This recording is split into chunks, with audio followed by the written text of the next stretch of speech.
Good morning, everyone. It's been a packed morning full of lots of really useful information, and the keynotes by Dina and Wendy were just incredible.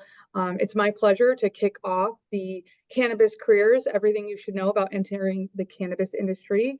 I'm joined this morning by Mary Mims, Shawnee Williams, and Lori DiCarlo. I will let you wonderful women take a moment to introduce yourselves, and then we'll kick off with some questions. Okay. Go first, Mary. Yeah. Okay. First and foremost, I'm a mom. In fact, I'm the mom of Shawnee. And I'm a GG. I'm a G mom.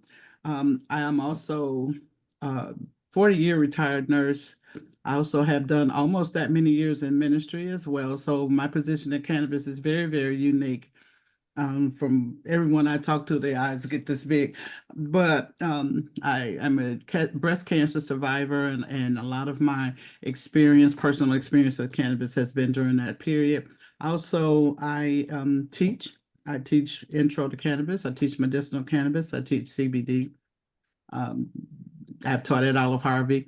I'm an adjunct professor there, I think I was. And I facilitate right now, I'm facilitating health advocacy through the Community Legacy Program along with Shawnee and several other facilitators in different areas. I do OSHA training. I'm certified in 10 and 30 with a cannabis focus, and I've done a couple of workshops with industries that, help to help them to understand the approach we need to.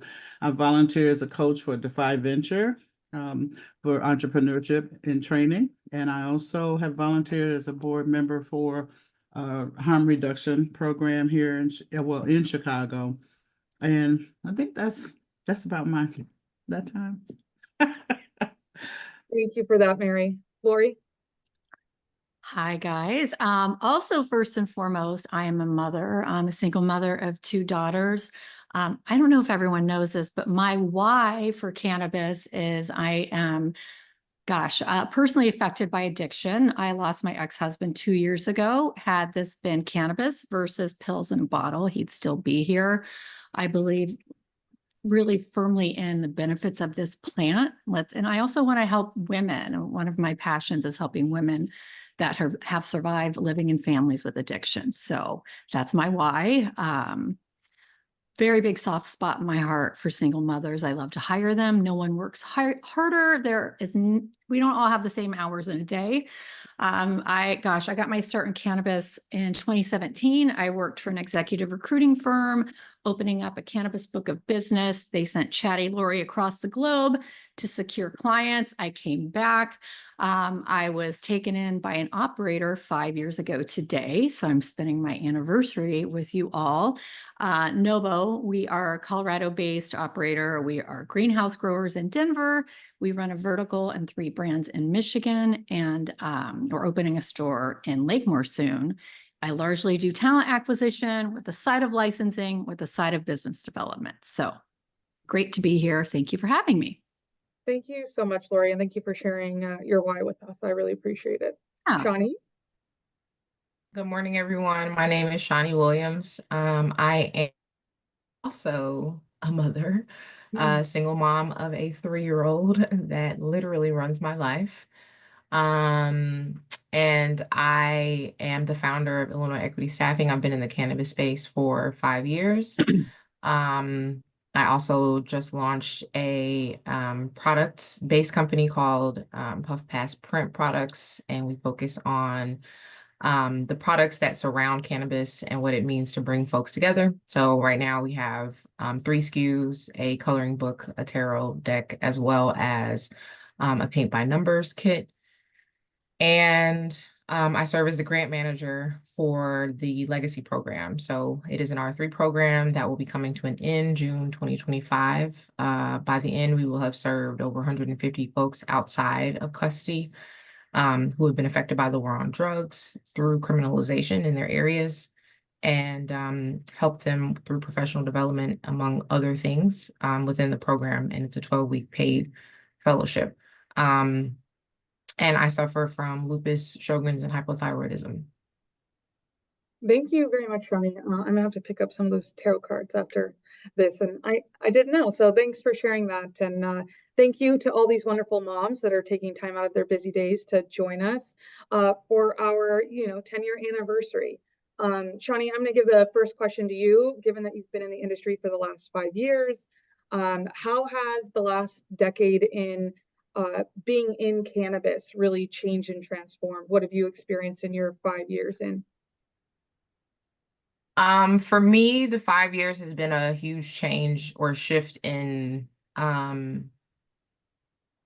demographics. So I remember going to a lot of networking events in the very beginning and just not seeing a lot of women, a lot of people of color. And then over, the years, it's just started to expand more and more. I like to think that a lot of the work that was done on the ground floor through a lot of the groups like IWC and Chicago Normal and things like that kind of fostered that change in demographics and created a little bit more of a welcoming space for people who didn't look like the average Joe. So that would be the biggest thing for me is just the demographics. I think one of the other things is the operators. So that the demographic is not just from the career perspective, but also from a business ownership perspective. I think, when I first got in the industry, I was working with a lot of hopefuls, but I also was seeing a lot of the folks that were in operation not look like me. Now,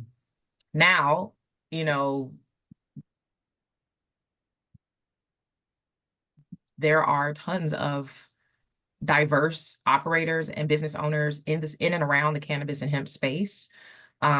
Especially here in Illinois, I don't think we give ourselves enough credit because I think we're always kind of trying to see how we can better, 1438. But when we kind of take a minute and look up and actually see what we've done, there's a lot of diversity in our ecosystem locally here in Illinois. And I think that just kind of speaks to our resilience as a market. Yeah, I appreciate that, Shawnee. And I think Dina Rollman and Wendy Berger talked a little bit about that this morning during their keynote about how, yes, there's an opportunity to always do more and do better. And we, can't rest, on our laurels, but we have put in the work and there is diversity. And with organizations like IWC and Chicago Normal, Illinois Cannabis Equity Coalition, like the work is still moving forward.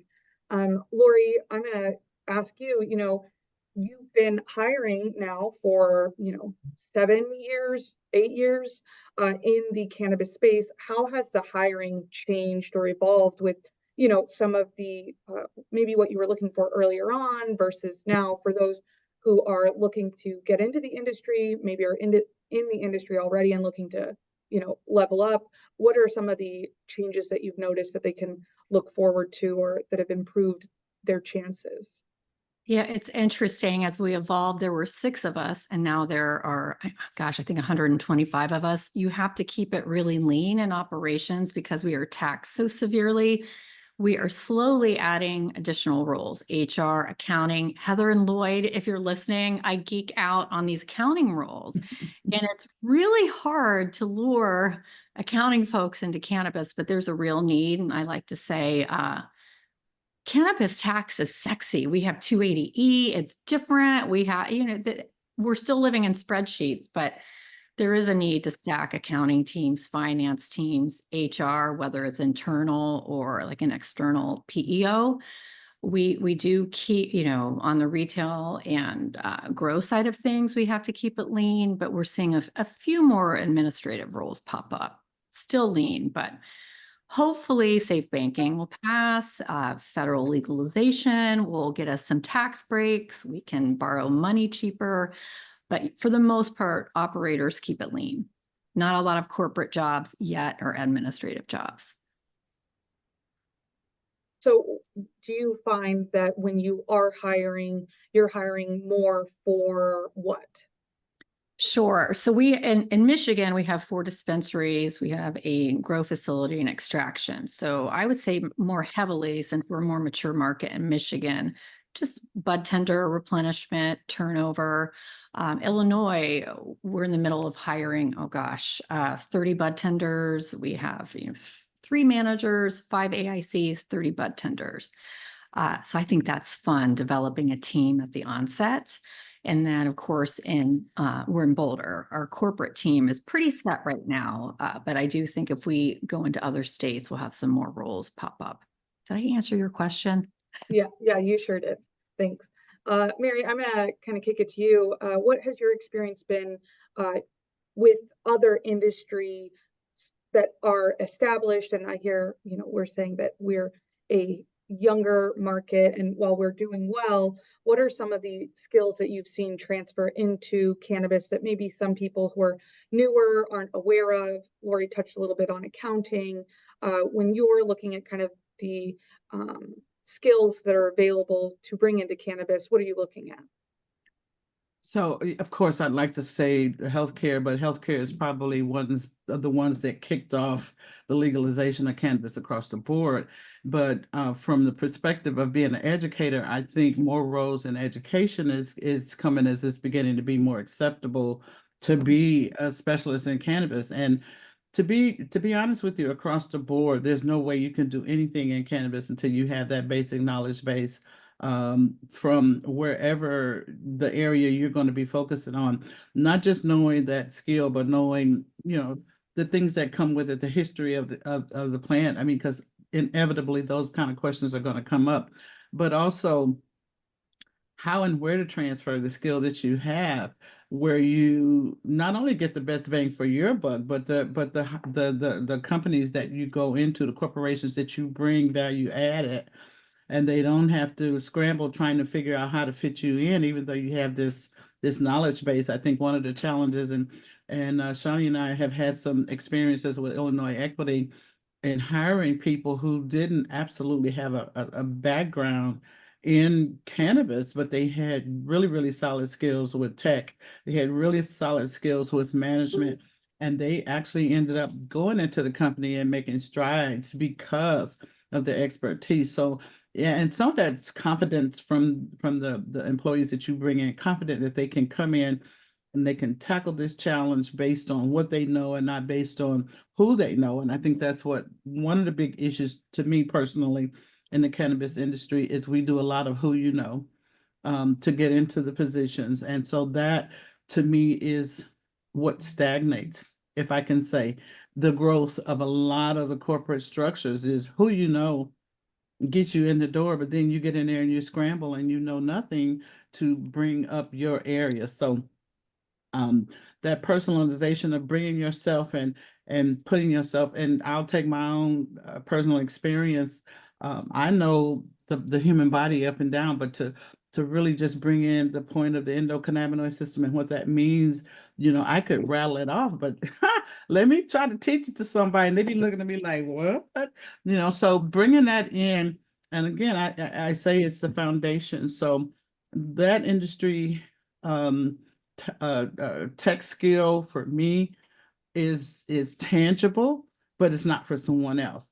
And I know from trying to teach people who have that just a basic knowledge, but not that level of knowledge, what the challenge could be. The other thing that we're going to be challenged with, is the AI coming in, to the extent that what's a chat GPT and what do you do with it?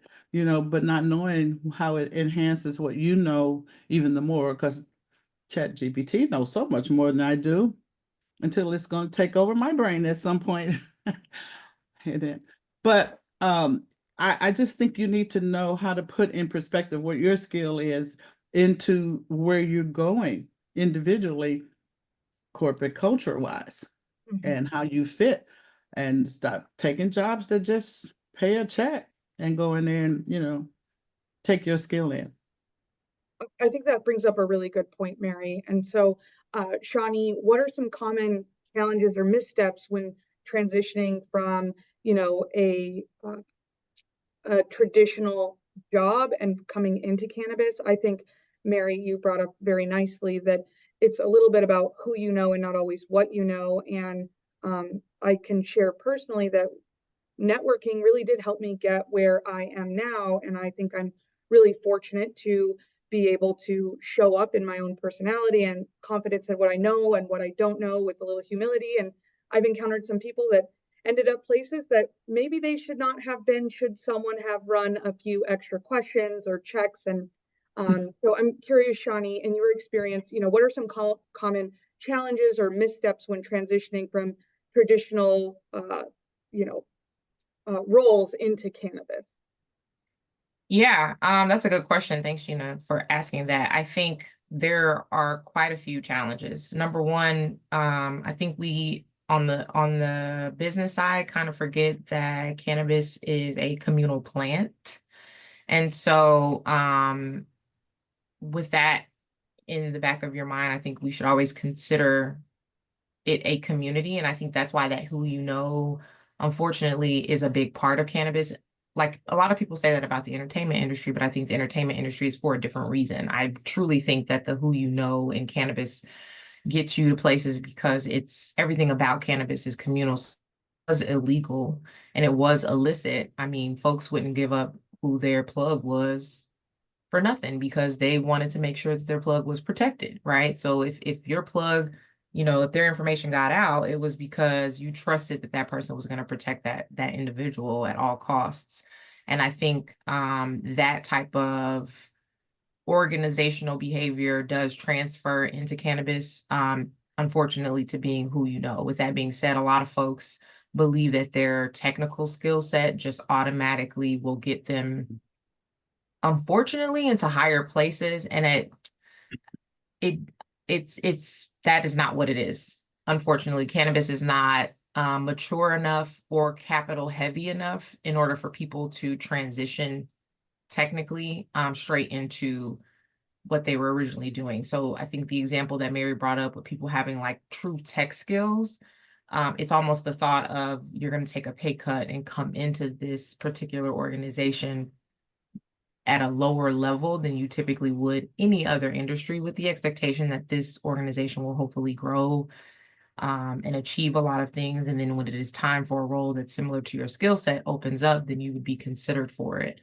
In addition to that, I believe a lot of folks kind of don't understand what relationship building is. So a lot of folks hear networking, but I don't think they understand what networking means.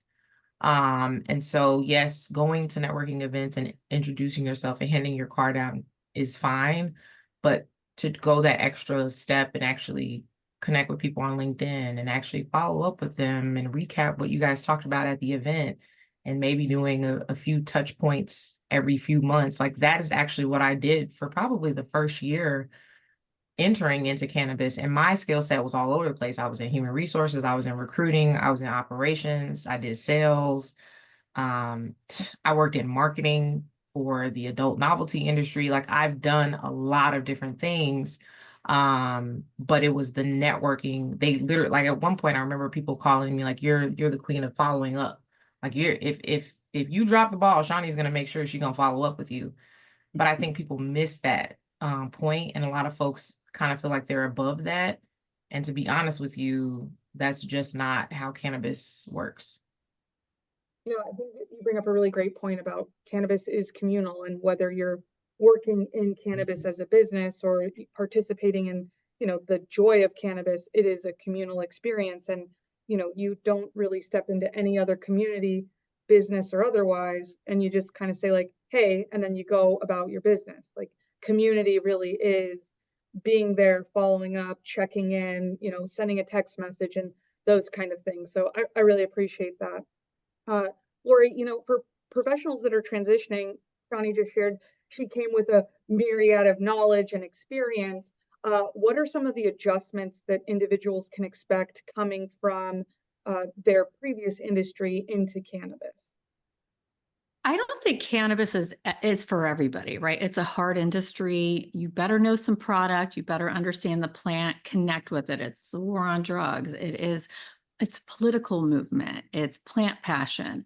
So I think you have to come in and fit into that culture first and foremost. That's super important. We all take it very seriously. It's a profession. study up.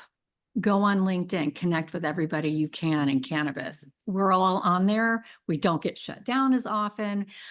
If you can take some courses at a local college, that would be great. But I really do think connecting with the plant, if you're transitioning in, we don't let just anyone in. You have to fit the mold, right? I think it's super important to fit into that community. Culture, you're going to take a pay cut, like Shawnee said. Absolutely take a pay cut. You have to be willing to come in and work from the ground up. Earn your stripes, if you will. We've been around since what, 2015 in Illinois? Am I getting the year right? 2014, 2015. So there are 13. Yeah, we have a large talent pool. So you are fighting against people with experience. And in my opinion, it's easier to hire the folks with experience because we don't have to train that. Not all operators or ancillary companies have the bandwidth to train up. So yes, skills are transferable, but it's not a sure thing. You better have some cannabis knowledge or a relationship with it in some capacity to come in and thrive. Very startup vibe, even though we've been around for years, highly federally regulated. So I do think like alcohol industry folks, tobacco folks have maybe an easier transition. It's still a little different. We still have different barriers with regulations. It's doable, but have some cannabis touches coming in. Flatter us, flatter our community. We're super proud of what we do. So I was going to add to what Lori just said. She actually touched on something super, I'm sure there's someone on here that didn't quite understand what she was saying, but it is really hard. And she's not exaggerating. Like, cannabis is probably one of the hardest industries outside of entertainment that I've ever worked in. And yes, folks may consume, the professionals that work in this industry may consume for a myriad of different reasons, but these are some of the hardest working people that I come across. I work 7 days a week. My therapist asked me, when's the last time you took a vacation? And I was like, 2016. And she's like, what the hell? So if that says anything, like, if you are not a hard worker, it's probably not the industry for you. But I'm glad Lori said that. 100%. And I had one other thing with Lori, because I come from a heavily regulated industry. So I think the transition for me was easy in that sense that I know it's the rules where they're at. I got to get what the law says first. So that regulation piece is, I think, where a lot of people foot falls through the hole in the crack in the floor, because it's like, what? Wait, what?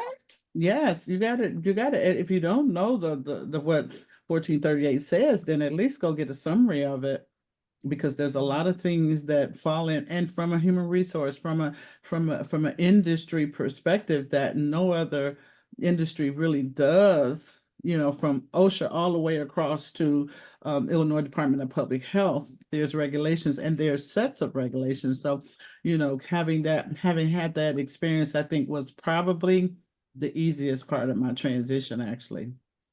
it varies state to state too, right? That's also a challenge. Like when we're looking for someone with multi-state experience, they might understand Michigan, but they don't understand Illinois or Colorado, vice versa. So yeah, compliance is everything in cannabis. Yeah, compliance is everything, from whether you're a bud tender, whether you're on the accounting side, whether you're, at a C-suite. Like, compliance is kind of a main piece. So I'm hearing that if you're coming into cannabis, you better be ready to work your butt off, whether you're, taking on the emotional labor of being a bud tender and hearing someone's experience of why they're coming to cannabis, or maybe their bad day because they haven't had cannabis just yet, whether you're, an entrepreneur and working through all of the red, yellow, green, and purple tape that's in front of you, or whether you're a healthcare professional and really trying to dial in on what is going to suit, who you're working with best, whether that's maybe you're developing a product and working through what that's going to look like. you better come to cannabis ready to roll up your sleeves and, you know, I think in Shawnee's case, maybe schedule a day off here or there to really kind of decompress and take things in. Mary, you know, we talked quite a bit about the challenges of working in the industry, but can you share a little bit about your experience with maybe retention or how professionals can, you know, really help themselves into a role that they can level up over time and, you know, feel comfortable in the role that they've chosen for themselves or maybe or going after? Uh, so yeah, this is again, this is with the parallel between the two industries that I have worked in. I think back on my days when I was initially a nurse, and I wrote a book and talked about how we get all this theory, we get all this, you know, we know what we're talking about, and then when we have to go apply it, it's like, duh, did you go to school for 4 years? And so one of the things that I think, no matter how we feel about it, is we have to establish a foundation of educating and understanding the whys. And I think it was Shawnee, or it may have been Lori up front that said, you know, knowing the whys of some things kind of help you to make decisions independently, first of all, and show yourself approved, so to speak, to be able to work. So the tasks are not so difficult. If you know some things, you can almost come up with a critical thinking method for just, you know, okay, this is this. And so it, you know, but at the end of the day, I think the foundation is educating. I think a lot of what we hit and miss at is, you know, corporations and even smaller companies, by the way, can't really afford to do what they need to do in terms of educating staff coming in, because you get 1 day, 2 days, that's it, boom, out, you know. And so, you know, the corporations spend a little bit more time, but I can tell you, as a nurse, again, I'm going to fall back on my experience. You don't go anybody's floor taking care of anybody's patients. I don't care how long you've been in the industry until you're oriented to that particular industry, that particular institute's policies, procedures, how they do it. And then you go out on the floor and, you know, you're safer.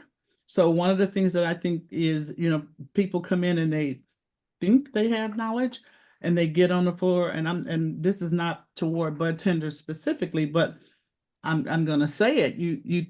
I always tell my students, talk about what you know and know what you're talking about, because a lot of stuff you say is not true, you know. So at the end of the day, bud tenders will say, well, you try this product, but the key word is try, and it's relevant, but try because you know from what they've said to you or what a client has said to you that this is a potential pathway that you might want to go down.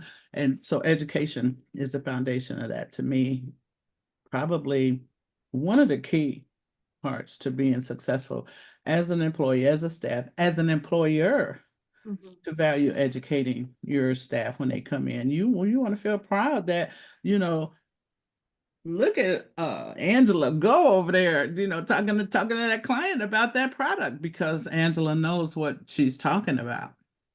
So, and for me, and Shawnee can attest to this, you're not pushing me off no ledge unless I got parachute, and my parachute's going to be that education that I got before, you know, I even stepped to the ledge. You know, I got my parachute on. I know a little something about something. So, at the end of the day, I think that that's probably, it's key, but it's also where we probably lack the most. Yeah, I think I've heard everyone at this point say that education is key for being successful in this industry. And whether you're, you know, looking up a YouTube video and educating yourself, Yes. maybe you have access to seed talent and you're educating yourself on that platform. And, you know, from uh, a employer standpoint, it's kind of their responsibility a little bit to ensure that you do have a parachute to help you land on your feet. And we know that education improves longevity among, you know, employees and allows them to stay in the industry longer. Thank you for that very much, Mary. Lori, I'm going to ask, you know, what are some of the kind of gaps in representation that you see in the industry, whether you know, at a high level in the dispensaries themselves, in growing? What are some of your experiences with the kind of disparities in hiring? I want more women to apply for agriculture and extraction jobs. I don't want to name her on here, but there's a badass in Illinois, and she has run some pretty big labs in Michigan and Illinois. It's the same. I want to say it's similar to STEM. Why aren't there more? Our daughters need to go into STEM. Our daughters also need to go into cannabis agriculture and extraction. I think it's so exciting. You know, retail's more female dominant, and then grow is more male dominant, of course, but let's try and flip that a little bit. I think it would be super interesting. Women in science, let's get those degrees maybe a little more plentiful. Yeah, I think diversity is still a challenge. I think people dance around it. They say they represent diversity, but do they? So I try to hire as diversely as I can in the talent seat that I'm in, both in Michigan and Illinois. On the retail side of things, you know, these are social equity licenses, so we need to honor why we're here. My soft spot is for women of diversity first and foremost. But yes, I would love to see more women come to the table in the agriculture and extraction side of things. Yeah, I don't even think I had really thought of that. I would love to see more women in agriculture, and I'd say name drop away. I mean, why not? Megan Elevate Archer. those. Who was that? Megan Archer, she's the one that got away. Amazing. I wanted to hire her in Michigan. She's so interesting. And gosh, I think her degree's like in biochem or all of the things. She's super smart, and she was running teams in Michigan and Illinois. She got her start here, but it's impressive, right? Because we know who's in the classroom in these science and biochem degrees. Yeah, more women in agriculture. We need to start that for sure. Shawnee, how has the social equity initiative shaped career and business opportunities for underrepresented groups in Illinois? We touched on it a little bit earlier on, but I'm curious, you know, what are you seeing that are some of the benefits and opportunities? I felt a sliver of like my negative voice happening, and I was like, I'm not gonna do it. Don't do it. Shh. So I'm going to be as positive as possible, because I do think, unfortunately, this is where, you know, the bill did what it could do, and then we had the interpretations of the bill that kind of fudged up some things. And social equity, for the most part, if you ask anyone that's going to be speaking today, isn't truly, I think, what we intended. But it's close enough where we do have the diverse operators. And so on one side, we all know how we all have unconscious bias. If you don't know that you have unconscious bias, then you're full of shit. Because You're lying to yourself. You're lying to yourself. I'm sorry. Can I not curse? I'm sorry. I'm sorry. You can curse. I'm sorry. So we all have it, right? I'm always gonna have a soft spot for women, just like Lori is probably gonna have a soft spot for women. So if you have a woman or minority or LGBTQIA or veteran-owned operator, they're all obviously going to gravitate more towards folks who understand those experiences. So that's the good thing that's happened with social equity from an operator perspective and how it trickles down to the career perspective. I would venture to say that R3 has been more, from my personal experience, R3 has been more effective based on what we were able to do with the workforce development and shedding a light on the war on drugs, and being able to use our relationships to get folks with records in cannabis. So we spoke for IWC's conference 2 years ago, I believe. I can't even remember. It literally is all a blur. But where we talked about, the disparity study and the records and how it's almost inherently, unfortunately, disproportionately impacting people who are of color in almost every state that's legal.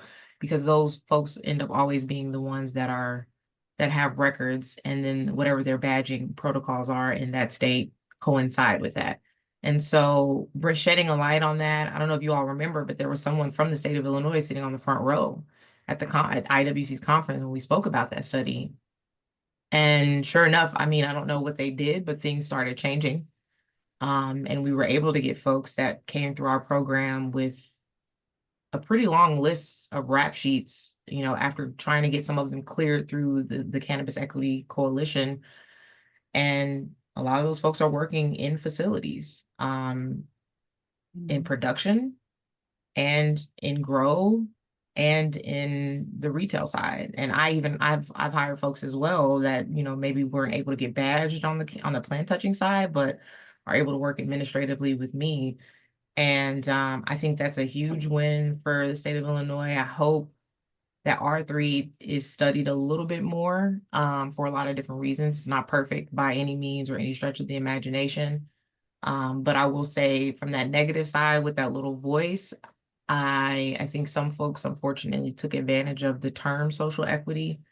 And I'm, you know, Black folks, you know, our folks who claim to really care about social equity and represent social equity, that are unfortunately riding that social equity horse to hell, and taking us with them. So yeah.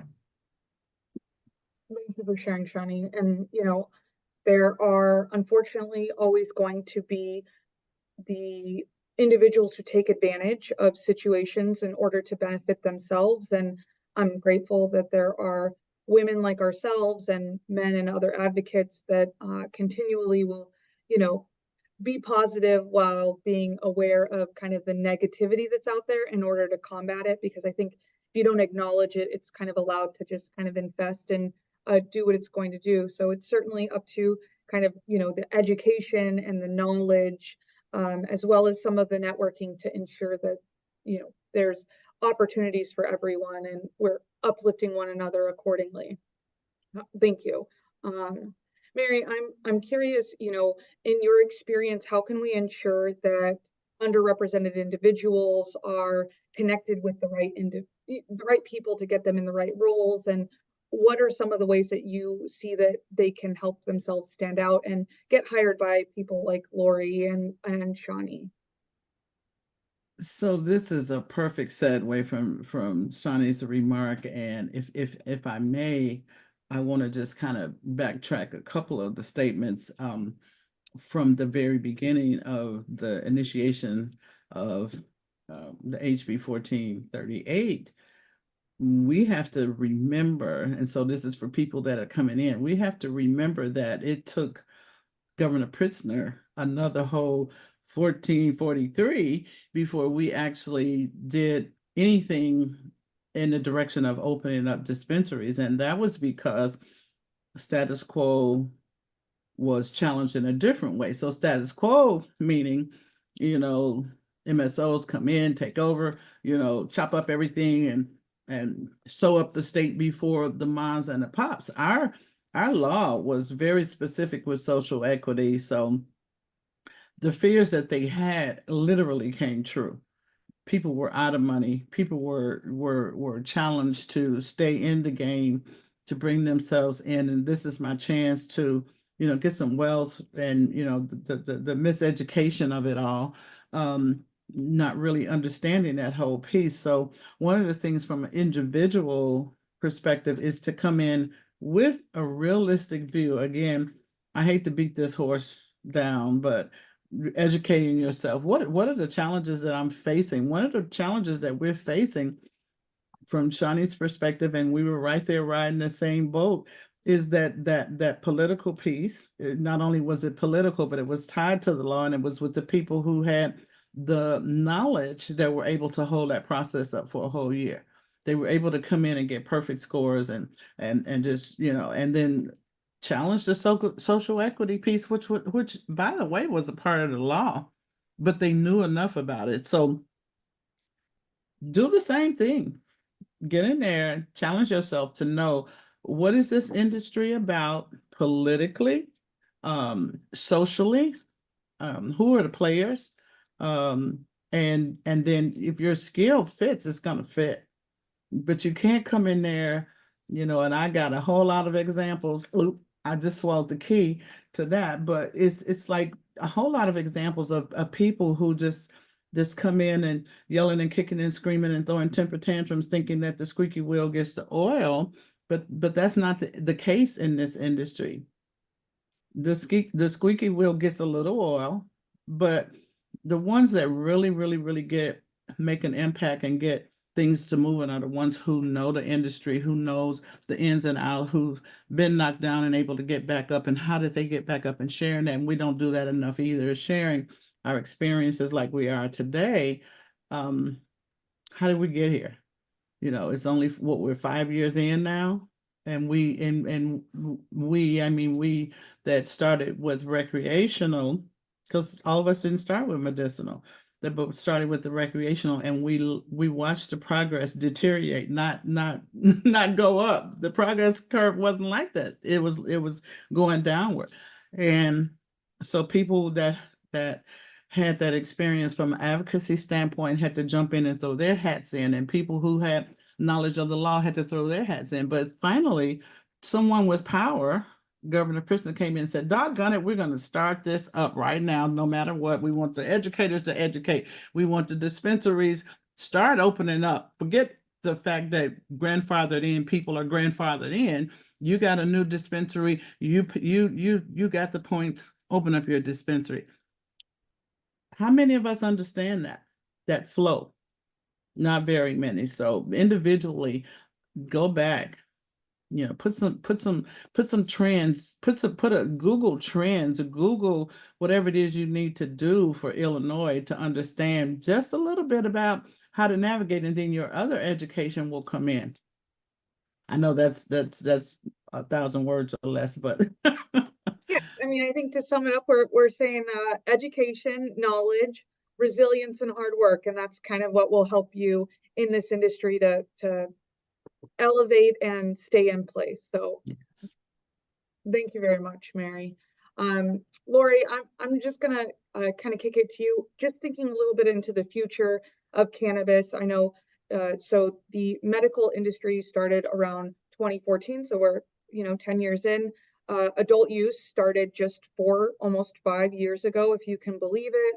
And there's been talk about kind of federal descheduling, and which might allow for a little of this or a little of that. But looking kind of into the future of cannabis, what are some of the opportunities that you can maybe think of that individuals who are looking to join cannabis can look forward to?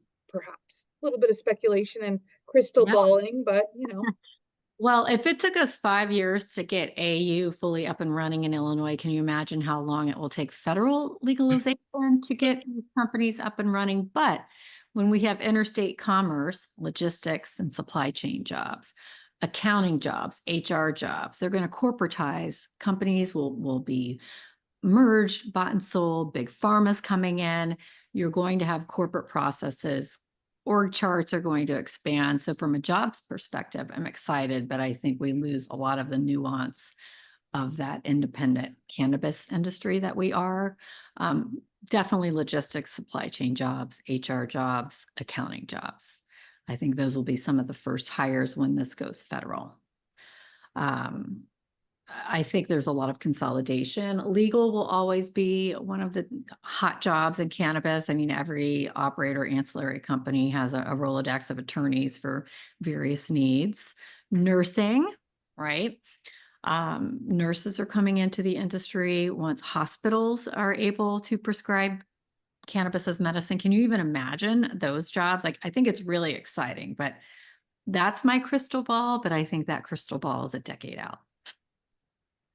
I appreciate that. And one thing I think that people get a little discouraged by is, well, when, if it opens up, then we'll lose kind of this mom and pop feel. And I think there is some validity to that.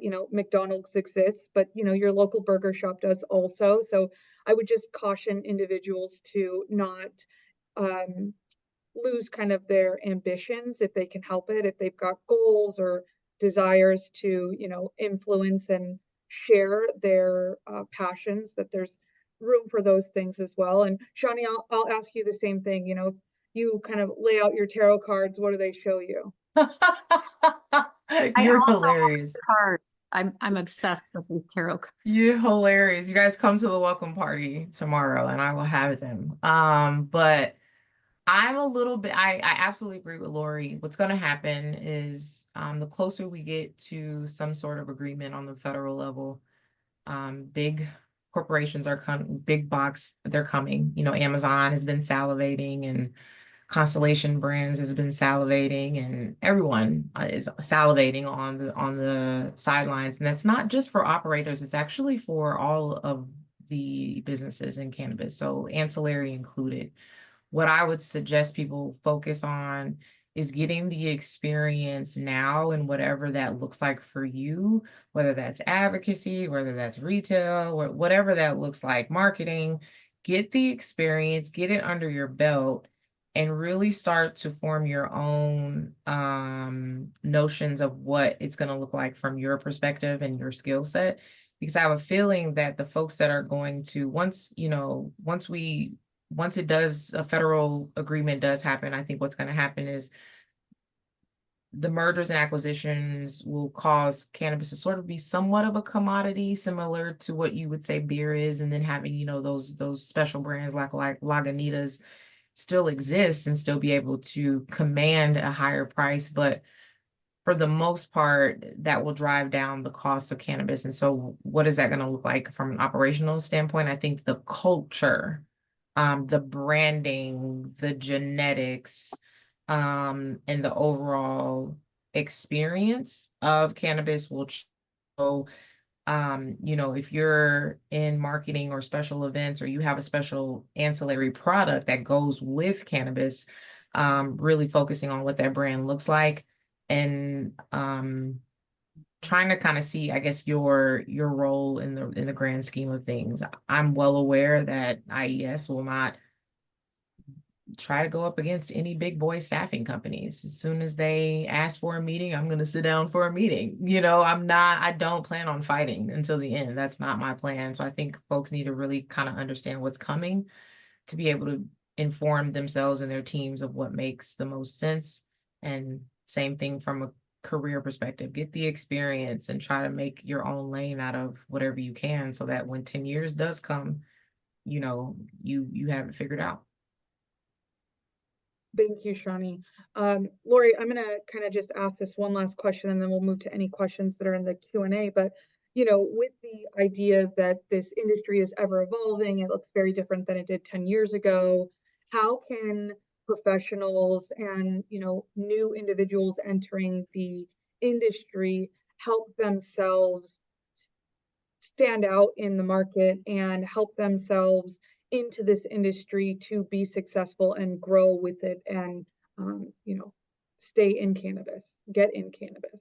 Education, training, college courses like Olive Harvey, Oakton College, University of Illinois has courses, and I know that it's a heavy ticket, right? College is not cheap.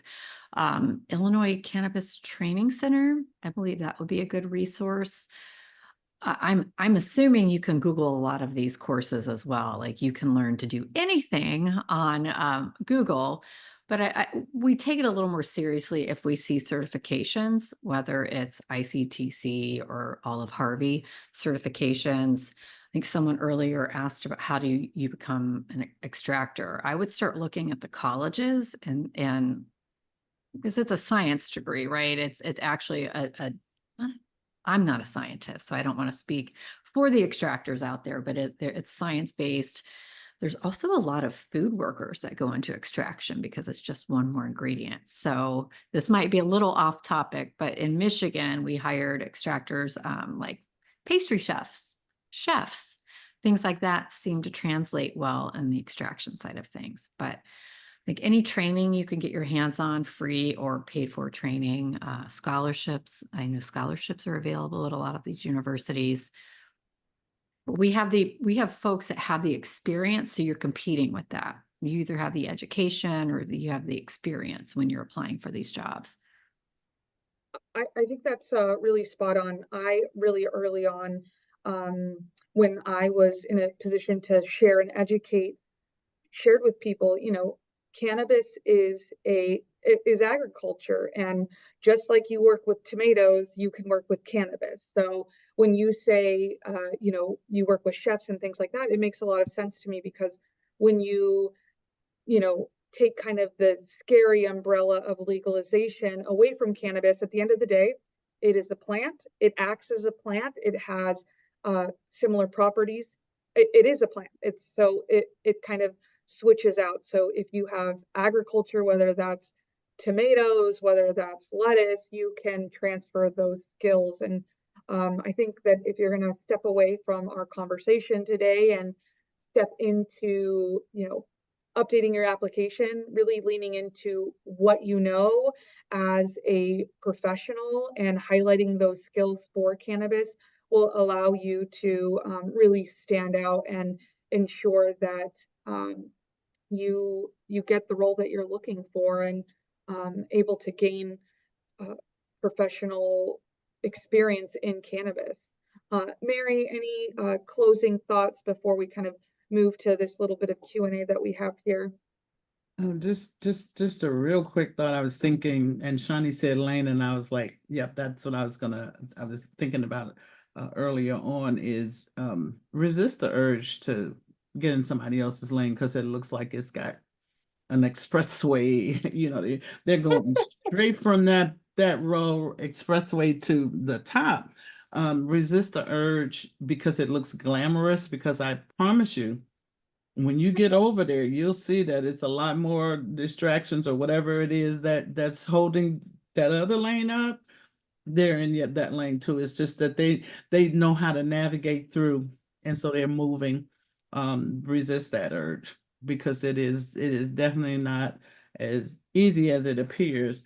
I cannot tell you how many rabbit holes I went down when I first made my transition, but it was to make sure that I knew what I was talking about and that I could navigate through my lane. So Thank you, Mary. I really appreciate that. These lanes come with quite a few potholes, don't they? Let's see. So just going into the questions here, how can we continue to expand the legacy work across the city? Shawnee, maybe? By all means, here's the torch. Cause I don't want it no more. Find the passion. I'll tell you this, Reverend Marilyn. For me, it was this. I always tell people it was a nagging vision that I would have anytime I would settle down, like watch TV and be trying to chill. I'm like, that little voice, you'd be like, stop, leave me alone. Like, I just want to chill. And it would be like, you see what's happening. You need to fix the issues with your community. And that's unfortunately how the legacy program came about, because that nagging feeling like we need to do more would not leave me alone. I 3 years later am exhausted, and I'm gladly willing to pass the torch to anyone. Because my missionary work is done. It's done. What is the saying? Learn to take a break, not quit. Yeah, no, I'm Gina, not quitting. I hate to say it, but I don't think you'll get anywhere with that. No, you're not getting nowhere with that. You're not quitting. If anything, and I always tell people this, and Reverend Marilyn will probably will actually appreciate this, is I would actually like to focus more on my mom's skill set. Like, a lot of we before we got awarded R3, we were doing church tours. And as funny as it sounds, it actually was quite needed in the church. Like, people were willing to listen about the history of cannabis in America, as well as its medicinal benefits from a hemp perspective, to get folks in the church off of narcotics, especially the older parishioners, as well as the economic benefits having, Black or diverse or women owned operators in their wards and whatnot. And believe it or not, it was well received for the few times that we did it. Continue down the road, that we're on until June 2025. So yeah, I quit. What I'm trying to say is I quit. That's what I'm trying to say. Just in case you didn't hear me, Gina, I quit. I do want to tag on to what Shawnee is saying, though, to Reverend Marilyn. I think the challenge that we faced in launching R3 was really, really, really, the understanding the whole impact of the war on drugs from Yeah. the childhood, infant stage up to the prison, the jail, wherever our clients ended up, basically, and I have to say it like this: how did we get here, and what do we do going forward? And so there's a lot of stuff in between. We offer a robust program, but there's some things that probably, if I had to retrospect, need to happen in between. And so that therefore you do get worn out because you're trying to put band-aids and stick bubble gum in a hole that's spouting up or whatever to fix it. It's a temporary fix at best, but that is a challenge. And so have energy and knowledge at the same time. Resilience, knowledge, and hard work. If There you go. you're coming into the cannabis industry, those are the three things that you're going to need to make sure you've got on your resume, it sounds like. Well, Mary Mims, Shawnee Williams, and Lori DiCarlo, thank you very much for spending a little bit of an hour of your time with us today and for being a part of the Illinois Women in Cannabis community. We are very grateful to work with you, to know you, and to have your expertise shared with us. And yeah, I really appreciate it. Thanks for having me. Yeah.